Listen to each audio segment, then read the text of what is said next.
कहानी के शुरुआत में हमें एक मायूस लड़के को दिखाया जाता है जो अपनी जिंदगी से काफी ज्यादा परेशान था। वो कहता है वैसे भी मैं घर जाके क्या करूंगा, या तो मैं टीवी देखूंगा या फिर मैं गेम खेलूंगा, क्योंकि उसकी जिंदगी में ऐसा कोई नहीं था जो उसका घर पर इंतजार करे। जिसके बाद वो अपना काम खत्म करके अपने घर की तरफ जा रहा था, जहाँ पर वो ध्यान नहीं देता और वो एक ट्रक से जाकर टकरा जाता है और उसकी वहीं पर मौत हो जाती है। जब उसकी आँख खुलती है तो वो एक दूसरी दुनिया में रिकार्नेट हो चुका था। तभी उसे एक बूढ़ा आदमी उठाता है और उसके ऊपर मैजिक करने लगता है। उस आदमी का नाम मार्लिन है और वो इस दुनिया का सबसे ताकतवर विज़र्ड है। अब उस बात को 8 साल बीत चुके थे। अब वो लड़का काफी ज्यादा बड़ा हो चुका था। वो बताता है कि मैं अपनी दादा दादी के साथ रहता हूँ और हाँ, मुझे अपना पिछला जन्म भी अच्छे से याद है कि मैं एक जापान नाम की कंट्री में रहता था। हालांकि मुझे याद नहीं है कि मेरी मौत आखिर कैसे हुई थी, पर मैं इस दुनिया में बहुत खुश हूँ। जिसके बाद सिन अपने घर पे जाता है, अपने दादा को पकड़े हुए शिकार को दिखाता है। उसने कुछ चिकन और एक जंगली सुअर को पकड़ा था, जिस पर सिन के दादाजी सोचते हैं कि वो अब दिन पे दिन और भी ज्यादा ताकतवर होता जा रहा है। जहाँ पर वो उसे लकड़ियों में आग लगाने के लिए कहते हैं। शिन यहाँ पर बिना मंत्र को बोले अपने मैजिक को इस्तेमाल कर सकता है, जिसे देख के उसके दादाजी काफी शौक होते हैं। उसी के साथ वो काफी खुश भी होते हैं, जिस पर वो कहते हैं कि तुम्हें सिर्फ मैजिक नहीं सीखना चाहिए, उसी के साथ तुम्हें तलवारबाजी भी सीखना चाहिए। तभी दादी मेलिडा और मिचेल भी वहाँ पर आते हैं। दरअसल मिचेल सिन को स्वॉर्ड चलाना सिखाता है, लेकिन उसके दादी जब सुअर को देखती है तो उसके ऊपर भड़कने लगती है कि तुम इतना खतरनाक काम क्यों करते हो, तुम अभी बच्चे हो। जिस पर वो कहता है कि ये इतना भी ज्यादा खतरनाक नहीं था, मेरे पास मैजिक गियर है जो हम दोनों ने साथ मिलकर बनाया था। ये सुनकर वो काफी परेशान हो जाती है और कहती है कि किस दुनिया में 8 साल का बच्चा शिकार पे जाने लगता है। जिस पर वो अपनी तरफ उंगली करने लगता है, जिस पर उसके दादाजी कहते हैं कि तुम जानती हो कि सिन मैजिक करने में कितना ज्यादा माहिर है, अब उसके लिए ये जंगल घर सा है। जिसके बाद हमें 2 साल बाद का सीन दिखाया जाता है, जहाँ पर सिन 10 साल का हो चुका था, जहाँ पर उसके दादाजी उसकी ताकत को देखकर उसे एक डीमन के शिकार पे ले जा रहे थे। वो कहते हैं कि जादुई शक्ति इस दुनिया में चारों तरफ फैली है, लेकिन जो इसे कंट्रोल नहीं कर पाता है वो हिंसक बन जाता है और बिना सोचे समझे सभी पर हमला करने लगता है, जिससे वो एक बुरा इंसान बन जाता है और ऐसे ही एक डीमन का निर्माण होता है। जिस पर सिन कहता है कि बहुत समय पहले एक इंसान हिंसक बन गया था और लगभग उसने पूरा शहर तबाह कर दिया था, पर आपने उस शहर को बचा लिया था, इसलिए आप वहाँ के हीरो हो, है ना दादाजी। जिसके बाद दादाजी उसे सिखाते हैं कि हम डीमन को कैसे ढूंढ सकते हैं। वो अपनी शक्तियों को चारों दिशाओं में फैलाने लगते हैं। अगर वो शक्ति किसी चीज से टकराती है तो तुम्हें महसूस हो जाएगा, जिसे बड़े जादूगर डीमंस को ढूंढने के लिए इस्तेमाल करते हैं, जिसे द सर्च मैजिक कहा जाता है। वो कहते हैं कि हो सकता है कि ये मैजिक तुम इतनी आसानी से ना सीख पाओ, क्योंकि ये बहुत मुश्किल है, पर मुझे उम्मीद है कि तुम जल्दी सीख जाओगे। उनकी बात पूरी हो पाती है इससे पहले शिन उस मैजिक को एक बार देख के ही अच्छे से इस्तेमाल करने लगता है, जहाँ पर वो जंगल के सभी जानवरों को महसूस करता है। उसी के साथ वो अपनी दादी को भी देखता है। तभी उसको कुछ गलत लगता है और वो यहाँ पर घबरा जाता है। उसके दादाजी समझ गए थे कि उसने उसे ढूंढ लिया। तभी शेन अपने दादाजी से कहता है कि हमें जल्दी जाके उसे रोकना होगा, अगर हमने ऐसा नहीं किया तो कुछ बुरा हो सकता है। जिसके बाद वो दोनों भागकर उस डीमन के तरफ जाने लगते हैं। तभी उसे देखते ही शेन अपनी स्वॉर्ड को बाहर निकाल लेता है और सीधा उसके ऊपर अटैक करने लगता है। इससे पहले उसके दादाजी यहाँ पर रोक पाते हैं कि वो डीमन बहुत ज्यादा खतरनाक है। इतनी ही देर में सिन उस डीमन को खत्म कर देता है, जिसे देखकर उनके होश उड़ जाते हैं। जिसके बाद सिन अपने दादाजी के पास जाता है और उनसे कहता है कि मुझसे कुछ गलती हो गई है क्या। जिस पर वो कहते हैं कि नहीं, मुझे बस पुरानी बातें याद आ गई थी, तुमने बहुत ही अच्छा काम किया। ये सुनते ही शिन काफी खुश हो जाता है। तभी उसके दादाजी कहते हैं कि तुमने अपनी तलवार और जूतों पे ऐसा कौन सा जादू किया जिससे तुम इतने ताकतवर और इतने फास्ट कैसे हो गए। जिस पर वो हंसने लगता है। जिसके बाद सीन शिफ्ट होता है, जहाँ पर वो तीनों बैठे होते हैं और बात कर रहे थे कि वो लड़का अब दिन पे दिन और ज्यादा शक्तिशाली होता जा रहा है। आज तो उसने एक बड़े से डीमन को मार डाला और उसे मेरी जरूरत ही नहीं पड़ी। जिस पर उसकी दादी कहती है कि मुझे लगता है कि वो कोई आम बच्चा नहीं है, मुझे लगता है कि वो दूसरी दुनिया से आया है। जिस पर मैलन कहते हैं कि मुझे फर्क नहीं पड़ता कि वो कौन है और कहां से आया है, बस वो मुझे दादा कहता है, मेरे लिए इतना ही काफी है। वो मुझसे बहुत प्यार करता है और मैं भी उसे अपना पोता मानता हूँ। जिसके बाद सीन शिफ्ट होता है, जहाँ पर मिचेल सिन को रोज स्वॉर्ड ट्रेनिंग देता है, जहाँ पर उसकी डे बाई डे उसकी ट्रेनिंग और भी ज्यादा हार्ड होती जा रही थी। जिसके बाद शिन के दादाजी शिन को कुछ बताने के लिए ले जाते हैं, जहाँ पर शिन कहता है कि मुझे पता है कि मैं आपका असली पोता नहीं हूँ। जिस पर वो कहते हैं कि मुझे माफ करना, मैंने ये बात तुम्हें पहले नहीं बताई। जिस पर शिन कहता है कोई बात नहीं, मुझे पहले से ही सब कुछ पता था। वो बताते हैं कि आज से 10 साल पहले डीमन ने एक गांव को तबाह कर दिया था, वहाँ पर कोई भी जिंदा नहीं बचा था। तभी मुझे एक बच्चे के रोने की आवाज आई, जिसे देखकर मैं हैरान हो गया कि जहाँ पर कोई भी जिंदा नहीं बचा, वहाँ पर बच्चा कैसे सरवाइव कर गया। अगर वो उस बच्चे को ऐसे ही छोड़ देता तो वो बच्चा वहाँ पर मर जाता, जिसके बाद उसने उस बच्चे को अडॉप्ट कर लिया। तभी शिन कहता है कि वो लाल डीमन, अगर वो मेरे माता पिता का हत्यारा है तो मुझे लगता है कि हमने बदला ले लिया। और वो ये भी कहता है कि वो मेरे माता पिता होंगे, पर मैंने कभी उनको नहीं देखा, मैंने हमेशा बस आपको देखा, इसलिए मेरे लिए आप ही सब कुछ हो। ये सुनते ही दादाजी एकदम खिल उठते हैं और मेरे साथ दादी मिटिल्डा और अंकल मेचल भी हैं, इसलिए मुझे कभी अकेला फील नहीं हुआ। ये सुनते ही दादाजी यहाँ पर रोने लगते हैं। अब ऐसे ही 5 साल और बीत जाते हैं। अब सिन 15 साल का हो चुका था, जहाँ पर उसे मिलने के लिए अंकल डिस, क्रिस्टीना और मार्क्यूज आए थे। जहाँ पर अंकल डिस कहते हैं कि अब तुम 15 साल के हो चुके हो, क्या करने का सोच रहे हो। जिस पर क्रिस्टीना कहती है कि तुम काफी ज्यादा ताकतवर हो, इसलिए तुम ऑर्डर में भी शामिल हो सकते हो या फिर एक डीमन हंटर भी बन सकते हो। वो अभी इन सब कामों के बारे में नहीं जानता था, क्योंकि उसने अभी बाहर की दुनिया देखी ही नहीं। जिस पर वो कहता है कि हाँ, मुझे सब कुछ सीखना होगा और मुझे पैसे भी कमाने होंगे और उसे इस्तेमाल करना भी सीखना होगा। अभी तो हमारे मेन कैरेक्टर को ये भी नहीं पता कि इस दुनिया में पैसे कैसे होते हैं और उनको कैसे इस्तेमाल किया जाता है। ये सुनते ही सभी लोग शॉक हो जाते हैं और मेलन की तरफ घूर कर देखने लगते हैं। जिस पर मेलन हंसते हुए कहता है कि मुझे माफ करना, मैं उसे ये सब सिखाना तो भूल ही गया। जिस पर सिन कहता है कि अगर मुझे जहाँ तक याद है, मैंने स्वैड और मैजिक के अलावा कुछ भी नहीं सीखा। जिसके बाद अंकल डैन उसकी पावर को टेस्ट करने के लिए उसे एक ट्रेनिंग ग्राउंड पे ले जाते हैं और उसे उसके दादाजी कहते हैं कि तुम इन सबको अपनी पावर की एक छोटी सी झलक दिखाओ। जिसके बाद वो अपने मैजिक को एक्टिवेट करता है, जिसे देखकर वो सभी लोग शॉक हो जाते हैं। यहाँ पर 2 लोग तो उसका मैजिक देखकर बिल्कुल शॉक में चले जाते हैं, क्योंकि उनने आज से पहले कभी ब्लू कलर का मैजिक देखा ही नहीं था। जब वो अपनी पावर से एक छोटा सा अटैक करता है, तब यहाँ पर एक इतना बड़ा धमाका होता है, जिसकी पावर को देखकर यहाँ पर सभी के होश उड़ जाते हैं। जिस पर सिन हंसते हुए कहता है कि अभी के लिए मैं इतना ही कर सकता हूँ, मैं नहीं चाहता कि धरती का एक टुकड़ा अलग हो जाए। जिसको देखकर दादी यहाँ पर दादा के ऊपर इतनी ज्यादा गुस्सा होती है कि तुमने इस बच्चे को क्या बना दिया। जिस पर दादा कहता है कि अरे मुझे माफ कर दे, मैं तो बस उसे ऐसे ही मैजिक सिखाया था, मुझे नहीं पता था कि वो इतना ज्यादा ताकतवर हो जाएगा। जिसके बाद सीन कट होता है, जहाँ पर दादाजी अंकल डैन से कहते हैं कि मैं अभी इसको कहीं भी भेजने के लिए तैयार नहीं हूँ, क्योंकि अगर किसी को इसकी पावर के बारे में पता लग गया तो सभी लोग इसको हासिल करने की कोशिश करने लगेंगे। पर वो अब काफी बड़ा हो गया है, तो उसे दुनिया के तौर तरीके सीखने होंगे। जहाँ पर अंकल डैन उन्हें सुझाव देते हैं कि उसे अब मैजिक एकेडमी में ज्वाइन कर देना चाहिए, और वो उन्हें पूरा विश्वास दिलाता है कि मैं कभी भी सिन को हथियार के रूप में या फिर सेना के रूप में कभी भी इस्तेमाल नहीं करूंगा। ये सुनकर सिन भी मान जाता है कि मैं मैजिक एकेडमी जा रहा हूँ, पर मुझे नहीं पता कि वो क्या है, पर फिर भी मैं वहाँ पर जाने के लिए काफी एक्साइटेड हूँ। उसी के साथ अंकल डैन ये भी कहते हैं कि पर तुम्हें एंट्रेंस एग्जाम खुद ही क्लियर करना होगा, मैं तुम्हारी उसमें कोई भी मदद नहीं कर सकता। दरअसल वो एक किंग है, उनकी राज्य की सीमा वहाँ पर नहीं लगती। और हाँ, जो 2 लोग इनके साथ हैं वो सिक्योरिटी गार्ड हैं। अब उसके दिमाग में सिर्फ एक सवाल था कि मेरे दादा जंगल में रहते हैं, फिर भी एक किंग उन्हें कैसे जानता है। अंकल डिसो से बताते हैं कि तुमने शायद एक कहानी सुनी होगी, एक शहर को एक डीमन ने तबाह कर दिया था, उसको रोकने वाला कोई नहीं था। फिर अचानक 2 सूरवीर आते हैं, उसकी तबाही को खत्म कर देते हैं और वहाँ के लोगों को आजादी दिला देते हैं। दरअसल वो मेरे ही देश में हुआ था और हमें बचाने वाले तुम्हारे दादा और दादी थे। उन दोनों ने अपने शानदार मैजिक से उस डीमन को खत्म कर दिया। जिसके बाद सीन कट होता है। अब वो सभी लोग कैपिटल के तरफ रुख करते हैं, जहाँ पर उन्हें चलते चलते आधा महीना बीत जाता है। सिन अपने दादाजी से पूछता है कि आपके पास कैपिटल में कितना बड़ा घर है, जिस पर वो कहते हैं कि मुझे नहीं पता, मैंने उस तोहफे को कभी देखा ही नहीं। जिसके बाद जब वो लोग कैपिटल के अंदर जाते हैं, तभी एक गार्ड उनके रोक लेता है और कहता है कि कुछ आधार कार्ड वगैरह दिखाओ, उसके बाद ही तुम्हें अंदर भेजा जाएगा। जिसके बाद वो दोनों अपना रैंक कार्ड उसे दिखाते हैं, जिसे देख के वो घबरा जाता है और कहता है कि मुझे माफ करना, आप दोनों तो महान लोग हो। जब ये बात किंगडम के लोगों को पता चलती है तो वो भागकर उनके तरफ आने लगते हैं। जिसके बाद वो कहते हैं कि तुम हमारा काम जल्दी करो, वरना यहाँ पर भीड़ लग जाएगी। जब वो लोग मैंसन पहुँचते हैं, तब उनका बहुत ही अच्छे से स्वागत होता है। तभी सिन के दादाजी उससे कहते हैं कि तुम बैठे बैठे काफी बोर हो गए होगे, इसलिए जाओ शहर में थोड़ा घुमाओ। जिसके बाद सिन शहर को बहुत अच्छी तरह से घूमने लगता है। वो यहाँ पर घूमते घूमते खो गया था। तभी वो एक गली में पहुँचता है, जहाँ पर कुछ गुंडे एक लड़की को परेशान कर रहे थे। तभी सिन उनको मना करता है एक लड़की को छेड़ने के लिए। तभी वो लोग कहते हैं कि तू कहाँ से आया बे,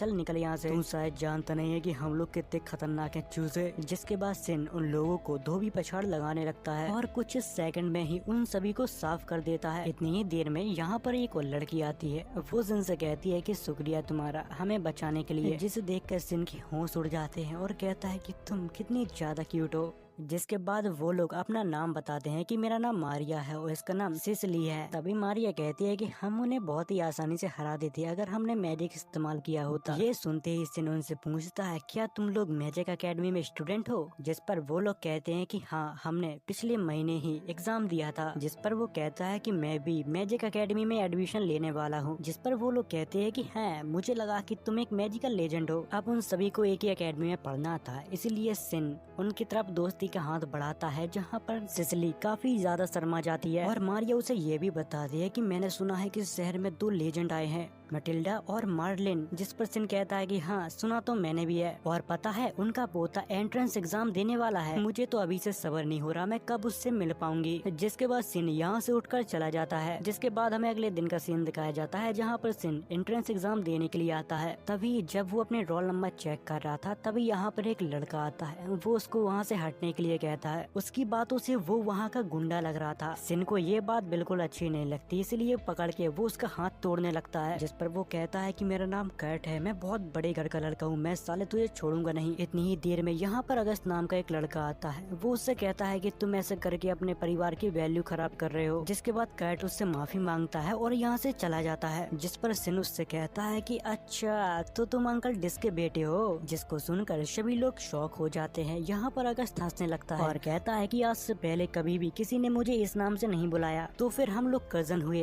दूसरी तरफ हमें उन दोनों लड़कियों को दिखाया जाता है। वो कहती हैं कि ये अगस्त के साथ इतनी जल्दी फ्रेंडली कैसे हो गया। जिसके बाद हमें एंट्रेंस एग्जाम का सीन दिखाया जाता है, जहाँ पर सिन एक लड़के को देख के कह रहा था, मैंने कभी भी अपनी उम्र के लड़कों को मैजिक करते हुए नहीं देखा। तभी उसके सामने एक लड़का मैजिक करता है, जिसे देखकर वो सोचता है क्या ये है मैजिक? ये मैजिक नहीं, ये तो बकवास है। जिसके बाद जितने भी पार्टिसिपेट होते हैं वो सभी लोग अपना अपना मैजिक दिखाते हैं। जिस पर सिन सोचता है कि सच बताऊं तो ये लोग मैजिक के नाम पे कलंक हैं। ये देखने के बाद उसे इनके ऊपर दया आने लगती है। तभी टीचर उसकी तरफ देखता है और उससे कहता है क्या हुआ, कोई प्रॉब्लम है क्या? अब तुम्हारा नंबर है। उसी के साथ वो टीचर ये भी कहती है कि तुम्हारे बारे में हमें महाराज ने बताया था, यहाँ पर कोशिश करना कि तुम अपनी शक्तियों को कंट्रोल में रखो, कहीं तुम पूरी एकेडमी ना उड़ा दो। जिसके बाद सिन अपनी 0.0.1% मैजिक को इस्तेमाल करता है, जिसे देखकर यहाँ पर सभी के होश उड़ जाते हैं। जिसके बाद हमें अगले दिन का सीन दिखाया जाता है, जहाँ पर सिन ने एंट्रेंस एग्जाम में टॉप मारा था। जब ये बात एकेडमी में टीचरों को पता चलती है कि वो विशमैन का पोता है, तब उसको बुक्स और स्पेशल यूनिफॉर्म दे दी जाती है। दूसरी तरफ हमें कैट को दिखाया जाता है, जो अब सिन से बदला लेने की प्लानिंग कर रहा था। दूसरी तरफ हमें शेन को दिखाया जाता है, जो अपने यूनिफॉर्म को बड़े ध्यान से देख रहा था, क्योंकि उसके ऊपर मैजिक किया गया था। बट शेन को वो मैजिक इतना कुछ खास पसंद नहीं आता, इसलिए वो उसका चेंज करने का डिसाइड करता है। जिसके बाद अगले दिन स्कूल जाने के लिए सिन तैयार होता है। तभी कुछ लोग उसे उन 2 लेजेंड के साथ देखकर काफी शॉक हो जाते हैं और भागकर उनसे मिलने के लिए आने लगते हैं। जिसके बाद हमें एकेडमी के सेरेमनी का सीन दिखाया जाता है, जहाँ पर सिन को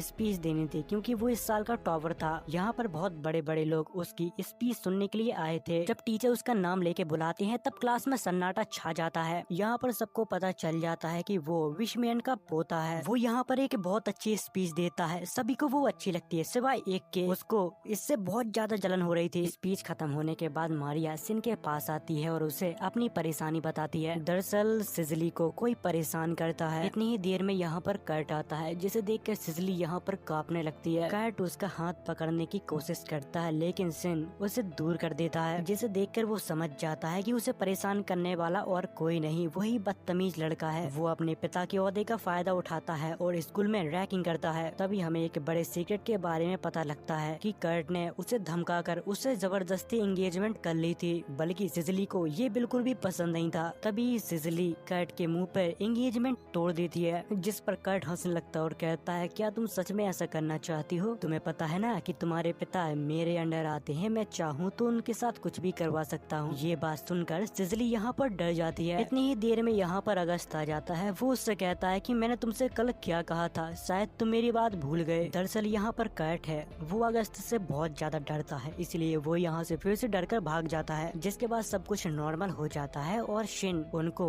अपने घर पे इनवाइट करता है। इस बात से मारिया आर्या तो इतनी ज्यादा खुश हो जाती है, वो अपने मॉम डैड को बताने गई थी कि मैं विशमैन के घर पर जा रही हूँ। जिसके बाद हमें शिन के घर का सीन दिखाया जाता है, जहाँ पर वो अपने दादाजी से अपने दोस्तों को इंट्रोड्यूस करवा रहा था। जिसके बाद उनकी बातचीत होते होते यहाँ पर शाम हो जाती है। जिसके बाद शिन उन्हें उनके घर छोड़ने के बजाय यहाँ पर एक पोर्टल खोलता है और उन सभी को और अपने पुराने घर पर ले जाता है, जिसे देखकर वो सभी लोग हैरान थे। वो कहते हैं क्या बात कर रहे हो यार, तुम घने जंगल में रहते थे। जिसके बाद वो उन सभी को उनके घर पर छोड़ देता है।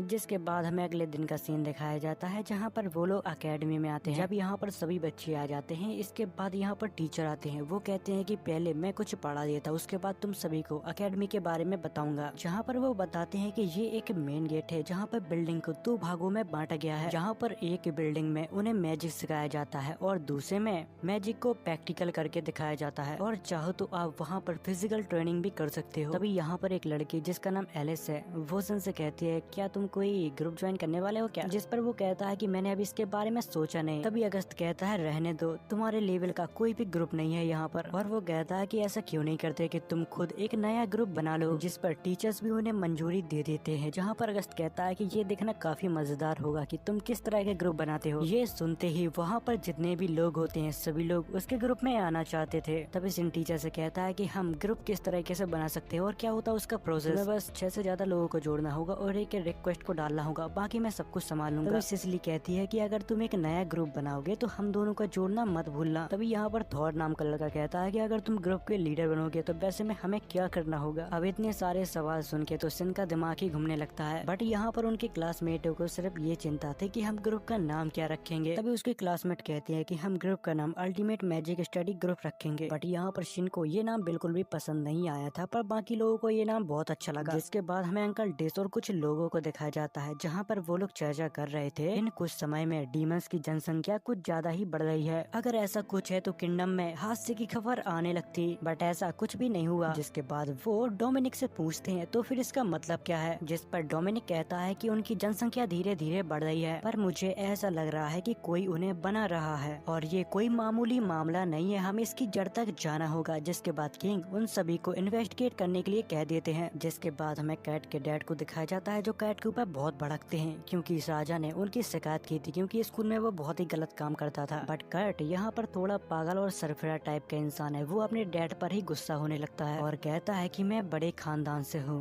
तो मैं आम लोगों की तरह अपनी जिंदगी नहीं बिता सकता, और इन सब में गलती उस लड़के शिन की है क्योंकि जब से वो लड़का अकेडमी में आया है मेरा कोई इज्जत नहीं करता। ये सुनकर उसके डैड और भी ज्यादा गुस्से में आ जाते हैं और उसको एक थप्पड़ लगा देते हैं और कहते हैं कि तुमने रूल को तोड़ा है, इसलिए तुम्हें कठिन से कठिन सजा मिलेगी। जिसके बाद वो उसे एक रूम में बंद करवा देते हैं। अगले दिन ये बात शिन को भी पता चल जाती है, जिस पर वो कहता है कि मुझे समझ नहीं आता कि वो आखिर ऐसा बर्ताव क्यों करता है, जबकि हम अकेडमी में अपने खानदान का नाम इस्तेमाल नहीं कर सकते। जिस पर अगस्त के बॉडीगार्ड कहते हैं कि हम लोग मिडिल स्कूल में साथ पढ़ते थे, पर वो ऐसा पहले नहीं था। जिसके बाद वो मिस्टर स्ट्रॉम से मिला, फिर तब से वो ऐसे ही बर्ताव करता है। मिस्टर स्ट्रॉम एक टीचर थे जिन्हें अकेडमी से निकाल दिया गया था। वो अंधे थे पर उनका बर्ताव नॉर्मल इंसानों जैसा था और वो आंखों पर पट्टी भी बांधा करते थे। जिसके बाद हम मिस्टर स्ट्रॉन्ग को देखते हैं, जहाँ पर कैट की मॉम ने उन्हें अपने घर पर बुलाया था। वो कहता है कि अब आपका बेटा कैसा है। यहाँ पर कैट की मॉम रोने लगती है और कहती है कि डे बाय डे उसका नेचर और भी ज्यादा बेकार होता जा रहा है। ये सुनते ही मिस्टर स्ट्रॉन्ग के मुंह पे मुस्कान आ जाती है। जिसके बाद मिस्टर स्ट्रॉन्ग कैट के रूम में जाते हैं जहाँ पर वह पड़ा हुआ था।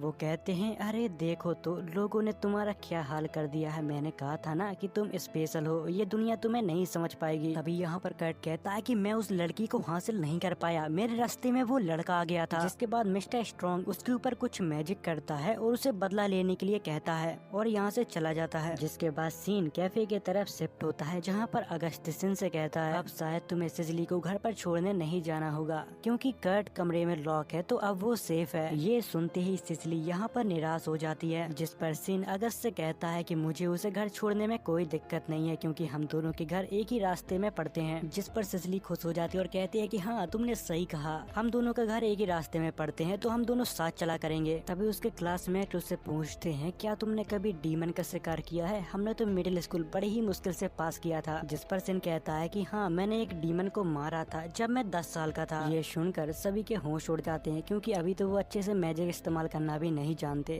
तो डीमन को मारना तो वो भूल ही जाए। जिसके बाद वो सभी लोग यहाँ से चले जाते हैं। तभी सिन शिन को एक बहुत बुरी शक्ति महसूस होती है कि कोई उसके ऊपर नजर रख रहा है, जिसके बाद वो अपने सर्च मैजिक का इस्तेमाल करता है। तभी उसको यहाँ पर कर्ट देखता है जो काफी ज्यादा गुस्से में लग रहा था। तभी यहाँ पर कर्ट सिसिली को देखता है और उसके ऊपर फायर मैजिक से अटैक कर देता है। तभी उन्हें बचाने के लिए शिन यहाँ पर एक बैरियर बना लेता है, बट इस वजह से शिन के दोनों हाथ जल जाते हैं, जिस पर वो सोचता है कि ये सब इतने जल्दी हुआ कि मुझे कुछ समझ में नहीं आया और मैं अच्छे से रोक नहीं पाया। पर वो यहाँ पर क्या कर रहा है। जब वो लोग कैट को देखते हैं तो समझ जाते हैं कि कैट अब इंसान नहीं रहा, वो एक डीमन बन चुका है। ये देखकर शिन कहता है कि तुम लोग पीछे रहो, मैं उसे रोकने की कोशिश करता हूँ। जिस पर अगस्त उससे कहता है कि तुम कहाँ पर जा रहे हो, मैं भी तुम्हारे साथ चलता हूँ। जिस पर शिन उससे कहता है कि तुमने कभी डीमन का शिकार किया है, अगर नहीं किया तो पीछे रहो वरना तुम मारे जाओगे। जिसके बाद अगस्त सिसिली और मारिया से कहता है कि हमें यहाँ से जल्दी निकलना चाहिए वरना हम लोग उसकी मुसीबत बन सकते हैं। जब सब लोग यहाँ से चले जाते हैं जहाँ पर शिन उस डीमन से कहता है तो फिर अब बहुत हुआ, चलो आ जाओ। यहाँ पर शिन कैट के ऊपर अटैक करता है पर कैट यहाँ पर ज्यादा जख्मी नहीं होता, वो अपने आप को रिकवर कर लेता है। यहाँ पर शिन भी उसके ऊपर अपना ताकतवर मैजिक इस्तेमाल नहीं करना चाहता था क्योंकि उससे उसकी मौत हो सकती है। तभी यहाँ पर कैट कहता है कि मैं तुझे खत्म कर दूंगा। ये सुनते ही शिन काफी हैरान हो जाता है क्योंकि उसने जिंदगी में पहली बार किसी बोलते हुए डीमन को देखा है। जिसके बाद कैट उसके ऊपर बड़ा ही खतरनाक एक अटैक करता है। शिन उसके मैजिक से बड़े ही आसानी से बच जाता है और उसके ऊपर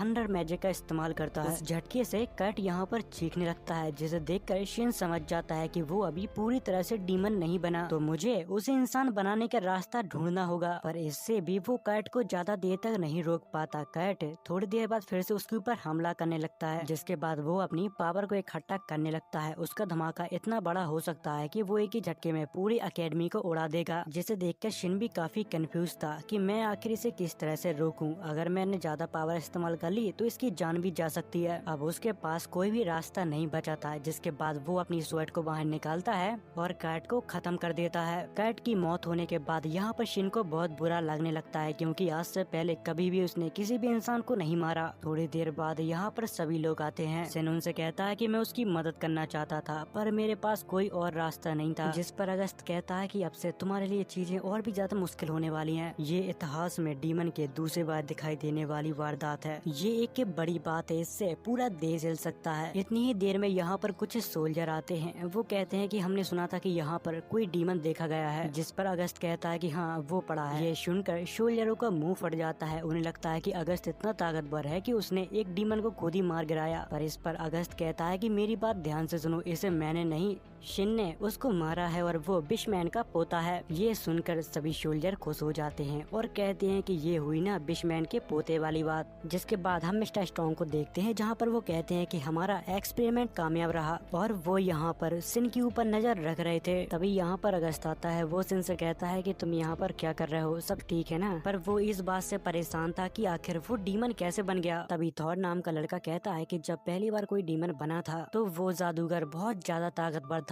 वो इतना ज्यादा ताकतवर था कि उसने अपने ऊपर से कंट्रोल खो दिया था। पर कल्ट के साथ ऐसा कैसे हो सकता है, वो तो अभी जादू सीख रहा था और इसमें इतना कुछ माहिर भी नहीं था। जिस पर शिन कहता है कि शायद ऐसा भी हो सकता है कि उसे किसी ने डीमन बना दिया हो। मेरे दादाजी ने कहा था कि डीमन पूरी तरह से बेवकूफ होते हैं, वो बस चिल्लाते रहते हैं। पर मैंने जो कल देखा मुझे अपनी आंखों पर विश्वास नहीं हुआ क्योंकि वो डीमन बात कर रहा था और जब मैं उसके साथ लड़ रहा था वो डीमन बहुत कमजोर था। ये बात सुनकर सभी लोग शांत हो जाते हैं और कहते हैं कि डीमन वो भी कमजोर, पर हमारे तो बड़े बड़े योद्धा उनको नहीं हरा पाते। और शिन कहता है कि मुझे लगता है कि कर्ट एक तरह का एक्सपेरिमेंट था। जिसके बाद हमें शिन के घर का सीन दिखाया जाता है जहाँ पर अंकल डिस उससे मिलने के लिए आए थे। वो लोग उन्हें शाबाशी देते हैं और कहते हैं कि ये किंगडम खतरे में था पर आपने अपनी जान की बाजी लगा के उस डीमन को खत्म कर दिया, इस वजह से राजा आपको मेडल देने वाले हैं। बट इस बात से शिन के दादाजी काफी नाराज होते हैं। वो कहते हैं कि मैंने तुमसे कहा था ना कि तुम इसे अपने किसी भी काम में इस्तेमाल मत करना। जिस पर डिन कहता है कि हमें माफ करना, पर हमने इसे किसी भी काम में इस्तेमाल नहीं किया, लेकिन फिर भी शिन ने हमारे किंगडम को बचाया है, इसलिए हम उसे सम्मान देना चाहते हैं। मुझे बस आपकी अनुमति चाहिए, मेरे लिए नहीं यहाँ के लोगों के लिए। जिस पर दादाजी कहते हैं कि मुझे तुम पर विश्वास है, अगर तुमने मेरा भरोसा तोड़ा तो हम ये शहर छोड़कर चले जाएंगे। अगले दिन पूरे शहर में बात फैल जाती है कि शिन ने उस डीमन को हराया है। जिस पर शिन कहता है कि अंकल डिस तो कह रहे थे कि मैं इस बात को दबा दूंगा, पर ये बात तो चारों तरफ फैल गई है। शिन अब इतना ज्यादा पॉपुलर हो चुका था कि पूरे एकेडमी के बच्चे उसके ग्रुप में ज्वाइन होना चाहते हैं, पर टीचर उन्हें मना कर देते हैं क्योंकि अगर ऐसा हुआ तो बाकी ग्रुप खाली हो जाएंगे। जिसके बाद हमें किंग और उनके कुछ खास लोगों को दिखाया जाता है, जहाँ पर किंग उन्हें बताते हैं कि कैट को किसी ने डीमन बनाया था, शिन उससे लड़ा था, उसने खुद मुझे बताया था। जिसके बाद किंग उन दोनों को इस चीज का पता लगाने के लिए कहते हैं। जिसके बाद हमें स्टडी रूम को दिखाया जाता है, जहाँ पर दो नए लोग आए थे।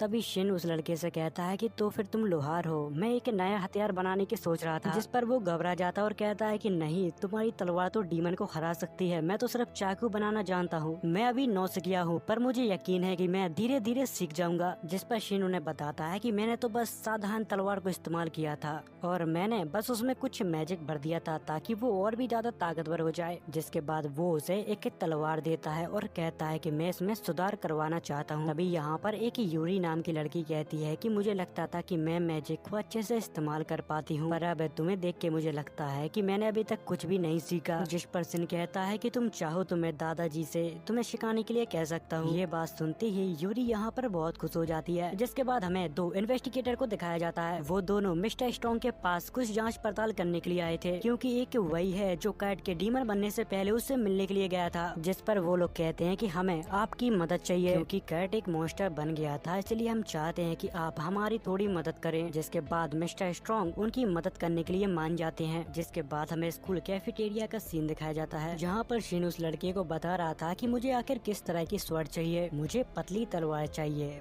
पर वो मजबूत होनी चाहिए, क्योंकि मेरे पास वो टूट जाती है। मुझे एक ऐसी स्वॉर्ड चाहिए जो बहुत पतली और मजबूत हो। जिस पर एलिश कहती है कि तुम न्यू तलवार क्यों नहीं खरीद लेते, आखिर तुम विशमैन के पोते हो। जिस पर शिन कहता है कि मेरी दादी मुझे पैसे नहीं देती, आखिर मैं कहाँ से खरीदूं। तभी उनमें से एक लड़का कहता है कि हमें ऐसी तलवार बनाना चाहिए जिसका हैंडल हम उससे अलग कर सके, जिससे हमारे पैसे भी बचेंगे। जिसके बाद वो लड़का उसे अपनी वर्कशॉप में चलने के लिए कहता है। जिसके बाद हमें उन दो गार्ड को दिखाया जाता है जो मिस्टर स्ट्रॉन्ग को अपने साथ राजमहल लेकर आए थे। वो उसे एक खुफिया जगह पे ले जाते हैं, जहाँ पर सोल्जर मिस्टर स्ट्रॉन्ग को घेर लेते हैं। तभी वो आदमी कहता है कि आपने एक बहुत बड़ी गलती कर दी है। आपको कैसे पता चला कि डीमन बनने वाला लड़का कर्ट है? क्योंकि हमारे राजा ने इस बात को किंगडम में फैलने नहीं दिया और इस बात को एक सीक्रेट बना दिया ताकि उसकी फैमिली को दिक्कत ना हो। अब यहाँ पर मिस्टर स्ट्रॉन्ग समझ गया था कि उसका भांडा फूट गया है और वो यहाँ पर जोरों से हंसने लगता है और कहता है कि उस नालायक को मैंने ही बनाया था। जिस पर वो आदमी कहता है कि घेर लो इसको, भागने मत देना। दूसरी तरफ हमें शिन के ग्रुप को दिखाया जाता है जो अकेडमी से वर्कशॉप की तरफ जा रहे थे। तभी वहाँ पर अचानक एक ब्लास्ट होता है। तभी हमें पता लगता है कि मिस्टर स्ट्रॉन्ग को किसी सीक्रेट जगह पे नहीं अकेडमी में लाया गया था। शिन उसे देखकर समझ जाता है कि ये तो मिडिल स्कूल का टीचर है मिस्टर स्ट्रॉन्ग। तभी इन्वेस्टिगेटर उन सबको यहाँ से जाने के लिए कहता है, क्योंकि कर्ट के पीछे इसका ही हाथ था। इस बात से शिन काफी ज्यादा गुस्सा हो जाता है और कहता है, क्या तुमने ही कर्ट को डीमन बनाया था? जिस पर मिस्टर स्ट्रॉन्ग यहाँ पर हंसने लगता है। शिन को इस बात पर काफी गुस्सा आता है, तो वो सीधा जाके मिस्टर स्ट्रॉन्ग के ऊपर अटैक करने लगता है, पर मिस्टर स्ट्रॉन्ग उसके हर अटैक को डॉज करता है और उसके ऊपर हमला करता है। जिसके बाद वो यहाँ पर हवा में उड़ने लगता है, जिसे देखकर शिन कहता है कि मुझे लगता था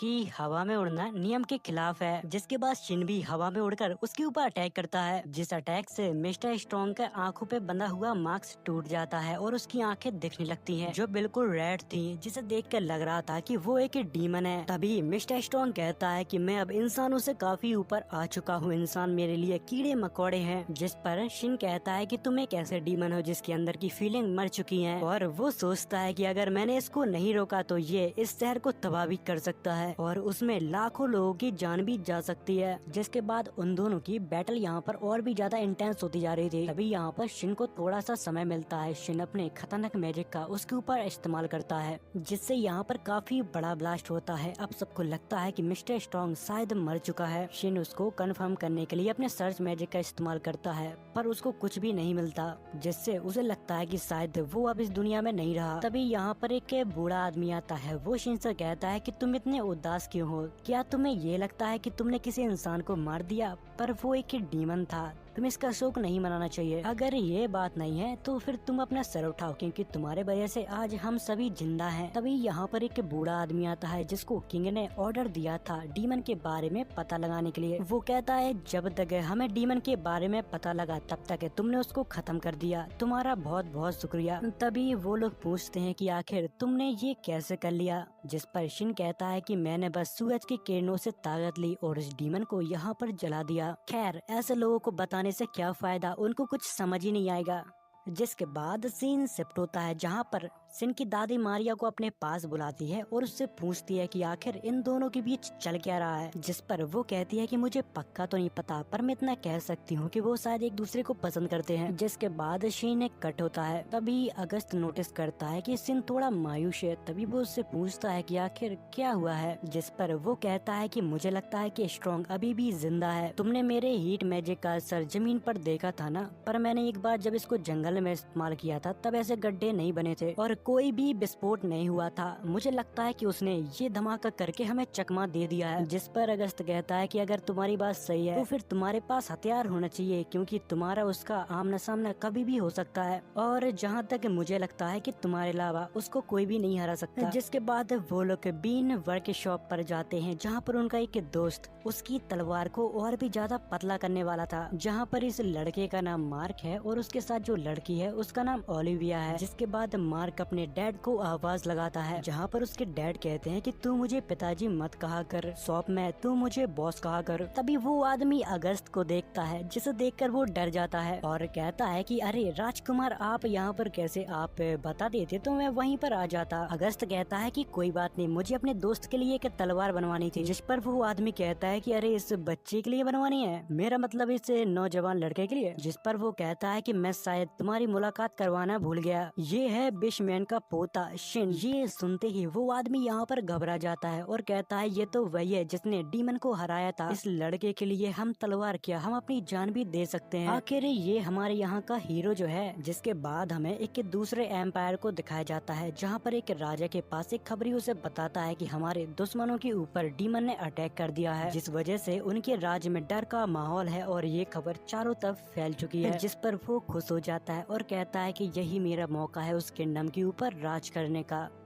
दूसरी तरफ हमें शिन और उसके दोस्तों को दिखाया जाता है जहाँ पर वो लोग वर्कशॉप से बाहर निकल रहे थे। तभी शिन की नजर एक ज्वेलरी स्टोर पर जाती है, जिस पर शिन सिजली से कहता है कि मैं सोच रहा था कि तुम्हारे लिए कुछ बाय कर लूं। ये सुनते ही सिजली यहाँ पर शर्म के मारे लाल हो जाती है। स्टोर पे ले जाने के बाद शिन उससे कहता है कि तुम्हें जो अच्छा लगे वो तुम ले सकती हो, पर सिजली उससे कहती है कि मुझे अच्छा लगेगा अगर तुम मेरे लिए कुछ पसंद करोगे तो। जिसके बाद शिन एक रिंग को बाय करता है और उसको पहना देता है। जिसके बाद सीन शिफ्ट होता है। हमें यहाँ पर डिस्क महल को दिखाया जाता है जहाँ पर शिन को बुलाया गया था, क्योंकि वो सभी के सामने उसको सम्मानित करना चाहते थे। उसको मेडल देकर सम्मानित किया जाता है और फिर तभी किंग यहाँ पर सभी को बताता है कि ये मेरा दोस्त का यानी कि बिशमैन का पोता है। मैंने उनसे वादा किया था कि मैं कभी भी उसको अपने फायदे के लिए इस्तेमाल नहीं करूंगा। जिसके बाद हमें अगले दिन का सीन दिखाया जाता है जहाँ पर घर से बाहर निकलते ही बहुत सारे लोगों की वहाँ पर भीड़ लगी हुई थी। शिन इतनी सारी भीड़ देखकर काफी परेशान हो जाता है, इसलिए वो फटाक से अपने गेट को बंद कर लेता है। जिस पर मारिया कहती है कि राज के बहुत से लोगों को राजा ने तुमसे नहीं मिलवाया, इसीलिए वो सुबह से तुम्हारे दरवाजे पे खड़े हुए हैं। जिस पर वो कहता है कि अगर ऐसे ही चलता रहा तो हम अकेडमी नहीं पहुंच पाएंगे। जिसके बाद शिन अकेडमी के लिए सीधा पोर्टल खोलता है, जिस पर उसके क्लासमेट कहते हैं कि आखिर तुम इस तरह से क्यों आए हो। वो अपने दोस्तों को बताता है कि मेरे घर के बाहर बहुत सारे लोग खड़े हुए हैं, वहाँ से मैं नहीं निकल पाता, इसीलिए मैंने सोचा कि मैं डायरेक्ट अकेडमी ही पहुँच जाऊँ। जिसके बाद वो सारे क्लास के लोगों को एक लीडर की तरह समझाता है कि हमारे साथ अभी काफी हादसे हुए हैं, इसीलिए मैं सोच रहा था कि हम सभी अपना अपना लेवल अप करें ताकि आने वाले खतरे के लिए हम सभी तैयार रहें। वो यहाँ पर मैजिक के बारे में उन सभी को समझा रहा था, पर उन सभी के चेहरे देखकर शिन समझ जाता है कि मैंने अभी तक उनको जो भी समझाया उनको बिल्कुल पल्ले नहीं पड़ा। जिसके बाद वो उन्हें प्रैक्टिकल करके दिखाना सोच रहा था। जिसके बाद वो यहाँ पर मारिया को बुलाता है और उससे कहता है कि तुम यहाँ पर एक बैरियर बनाओ, जिसे देखकर वो कहता है कि ये बैरियर तुम्हारा किसी काम का नहीं, ये बहुत ज्यादा पतला है, ये किसी भी मैजिक के सामने ज्यादा देर तक नहीं टिक पाएगा। इसके बाद वो यहाँ पर सिजलियन को बुलाता है और उससे कहता है कि तुम अपना डिफेंस मैजिक को इस्तेमाल करो। और वो यहाँ पर सभी को बताते हैं कि मिस्टर स्ट्रॉन्ग ने जब मेरे पहले अटैक को रोका था तो उसने मैजिक बैरियर का इस्तेमाल किया था। वो इस चीज के बारे में सबको इसलिए बता रहा था ताकि वो कम से कम अपनी जान तो बचा पाए। अगर तुम सही से इसको इस्तेमाल करोगे तो तुम किसी भी मैजिकल पावर को रोक सकते हो। जिसके बाद वो उन सभी को अपनी मैजिकल पावर का एक छोटा सा हिस्सा दिखाता है, जिसका ऑरा इतना ज्यादा खतरनाक था कि उनकी रूह कांप जाती है। और उन सभी से कहता है कि अगर तुम अपने मैजिक पावर को कंट्रोल ही नहीं कर पाए तो फिर तुम्हारा कुछ भी नहीं हो सकता। तो फिर हम लोग कल से अपनी मैजिकल पावर को कंट्रोल करना सीखेंगे। जिसके बाद हमें इम्पीरियल कैपिटल को दिखाया जाता है, जहाँ पर स्ट्रॉन्ग बड़े ही आराम से रह रहा था, जहाँ पर वो एक लड़की से कहता है कि कैपिटल में वॉर की तैयारी चल रही है, लगता है तुम्हारे राजा ने अच्छा काम किया। जिसके बाद हमें शिन को दिखाया जाता है, वो गेट से अपने घर पर आया था, जहाँ पर उसके दादाजी कहते हैं कि तुम इस तरह से क्यों आए हो, कुछ हुआ है क्या? जिस पर वो कहता है कि आपने नोटिस नहीं किया, बाहर लोगों की बहुत सारी भीड़ है, जिनकी वजह से मैं अकेडमी और घर से बाहर नहीं निकल सकता। जिस पर उसके दादाजी हंसने लगते हैं और कहते हैं कि लोग बहुत ही जल्दी शांत हो जाएंगे। जिसके बाद हमें अगले दिन का सीन दिखाया जाता है, जहाँ पर शिन अपने क्लासमेट से पूछता है कि आखिर ये तुम्हारे चेहरे के साथ क्या हो गया। वो कहती है कि मेरे साथ ये अक्सर होता रहता है, मैं अपने मैजिक के ऊपर कंट्रोल नहीं कर पाती। जिसके बाद शिन अपनी तलवार लेने के लिए वर्क शॉप पर जाता है, जहाँ पर उस आदमी ने शिन के लिए एक बहुत ही बेहतरीन तलवार बना के रेडी कर दी थी, जिसका हैंडल एक बटन दबाने से अलग हो जाता। तभी अगस्त शिन को बताता है, अगर सच कहूँ तो जल्द ही युद्ध होने वाला है, अगर हमारी सिटी युद्ध में हारती है तो स्टूडेंट को भी युद्ध में शामिल किया जा सकता है, और वैसे भी अभी ये युद्ध चालू नहीं हुआ है तो इसके बारे में सोचने का कोई मतलब नहीं। जिसके बाद हमें इम्पीरियल के राजा को दिखाया जाता है, वो अपने सर्वेंट के ऊपर काफी ज्यादा गुस्सा होता है। किंग कहता है कि मुझे झूठी खबर दी गई थी, बुला उसे जिसने मुझे ये खबर दी थी। जिस पर उसके सर्वेंट कहते हैं कि कल रात से वो और उसकी टीम अचानक गायब हो गई। ये सब सुनने के बाद राजा समझ जाता है कि उसके साथ एक बहुत ही बड़ा धोखा हुआ है। तभी एक सोल्जर आता है, वो उसको बताता है कि कैपिटल में डीमंस का अटैक हो गया है। जिसके बाद हम डीमंस को देखते हैं जो पूरे किंगडम में तबाही मचा रहे थे, और तभी हमें पता चलता है कि इस किंगडम के ऊपर हमले करने वाला कोई और नहीं, मिस्टर स्ट्रॉन्ग है। मतलब कि जिस थाली में खाया उसी में छेद किया। वो कहता है कि अभी ट्रूप्स को लौटने में 2-3 दिन तो लग ही जाएंगे, तब तक हम इनका अच्छे से स्वागत करते हैं। जब फाइटर वापस आते हैं तब किंग उनसे कहता है कि मुझे पूरा किंगडम अपना जल्द से जल्द साफ चाहिए, तुम लोग जितना हो सके उतने जल्दी इन डीमन को यहाँ से भगा दो। जब किंग पीछे मुड़ के देखता है तो उसकी राजगद्दी पे स्ट्रॉन्ग पहले से ही बैठा था, और किंग यहाँ से भागने की कोशिश करता है। तभी स्ट्रॉन्ग यहाँ के रास्ते बंद कर देता है। जिसके बाद मिस्टर स्ट्रॉन्ग कहता है कि अब चाहे कुछ भी हो जाए, मैं तुम्हें अपने हाथों से मारूंगा। तभी वो किंग के नीचे एक मैजिक सर्कल समन करता है, जिससे वो मूव नहीं कर पाता और उसके ऊपर वो अटैक कर देता है। जिसके बाद उस जगह पे एक बहुत बड़ा धमाका होता है और वो किंग यहाँ पर खत्म हो जाता है। जब फोर्स किंगडम के पास जाती है तो वहाँ पर पहले से ही सब कुछ तबाह हो गया था। तभी हमें वहाँ पर मिस्टर स्ट्रॉन्ग की आवाज सुनाई देती है। वो कहते हैं कि तुम काफी जल्दी आ गए, मैं बस तुम लोगों का ही इंतजार कर रहा था। जिस पर वो लोग कहते हैं तो फिर इन सब के पीछे तुम्हारा हाथ था। तभी उनके सामने बहुत सारे डीमंस आ जाते हैं। जिसके बाद हमें एकेडमी के टीचर को दिखाया जाता है। वो कहते हैं कि स्ट्रॉन्ग को एक कैपिटल में देखा गया है और उस आदमी का कोई भी भरोसा नहीं है कि आगे वो क्या करने वाला है, इसलिए हमें हमेशा सावधान रहना होगा और उसी के साथ हमें लेवल अप भी करना होगा, क्योंकि हमारे उसके साथ कभी भी जंग छिड़ सकती है। इसलिए हम लोग नाइट स्कूल के स्टूडेंट के साथ ट्रेनिंग करेंगे। ये सब सुनने के बाद यहाँ पर सभी लोग काफी बुरा चेहरा बना लेते हैं। सिन उनको देखता है बट उसे कुछ भी समझ में नहीं आता। जिस पर मारिया उन्हें बताती है कि नाइट स्कूल के स्टूडेंट काफी ज्यादा बदतमीज हैं और हमारी उनकी कभी भी नहीं बनती। तभी मारिया सिन से कहती है, तुम तो मैजिक और स्वेट को दोनों को ही इस्तेमाल कर सकते हो। जिस पर वो लोग कहते हैं तो फिर तुम्हें क्या किसी नाइट ने ट्रेनिंग दी है क्या? जिस पर सिन उन्हें बताता है कि मेरे अंकल मिचेल मुझे ट्रेनिंग दिया करते थे, पर वो बहुत खतरनाक टीचर हैं। ये सुनकर सभी लोग शॉक हो जाते हैं, क्योंकि मिचेल दुनिया का सबसे खतरनाक स्वैडमैन है। जिसके बाद हमें कैपिटल गेट के बाहर का सीन दिखाया जाता है, जहाँ पर सभी लोग ज्वाइंट ट्रेनिंग के लिए आए होते हैं, जहाँ पर उन्हें जंगल के अंदर जाके कुछ डीमन को मारना था, जहाँ पर 4 नाइट स्कूल के स्टूडेंट और 4 मैजिक स्कूल के स्टूडेंट होंगे। जहाँ पर नाइट स्कूल के स्टूडेंट उन्हें काफी ज्यादा कमजोर समझ रहे थे, क्योंकि वो एक मैजिशियन है और ये लोग स्वैडमैन जो अपनी ताकत से युद्ध जीतते हैं। जिसके बाद हमें घोड़ा गाड़ी का सीन दिखाया जाता है, जहाँ पर शिन उन सबसे कहता है, क्या तुमने कभी डीमन को मारा है? जिस पर उन्हें ऐसा लगता है कि ये हमारे सामने शो ऑफ कर रहा है, और उनमें से एक लड़की उसके साथ झगड़ा करने लगती है। जिस पर सिन उससे कहता है कि तुम शायद गलत समझ रही हो, मैं तो सिर्फ इसलिए पूछ रहा था ताकि तुम लोग किसी मुसीबत में ना पड़ो। जिस पर वो लड़की कहती है कि आखिर तुम अपने आप को क्या समझते हो, तुम्हारे बिना हम कुछ नहीं कर पाएंगे क्या। इस बात को याद रखना कि मैजिशियन किसी भी काम के नहीं रहते। जिस पर सिन उसे बताता है कि मैं तो तुम्हारे भले के लिए कह रहा था, अगर तुमने मेरी बात नहीं मानी तो शायद तुम वहाँ पर मर सकते हो। जिस पर वो लड़की कहती है कि तुम अपनी बकवास को बंद करो, उन डीमंस को हराने के लिए हमारा नाइट स्कूल ही काफी है। तभी अगस्त यहाँ पर कहता है कि तुम्हें अपनी पावर पे अगर इतना ही घमंड है तो हम लोग तुम्हारे साथ नहीं लड़ेंगे।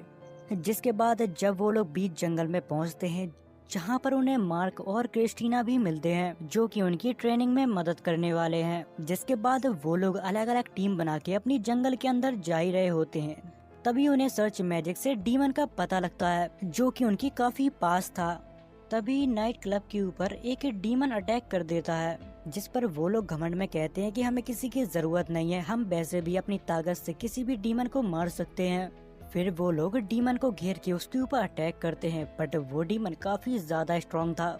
जहाँ पर वो डीमन उन्हें बहुत बुरी तरह से पीटता है, जिसे देखकर वो समझ जाते हैं कि सिन ने शायद सही कहा था, किसी भी डीमन को मारना हलवा नहीं है।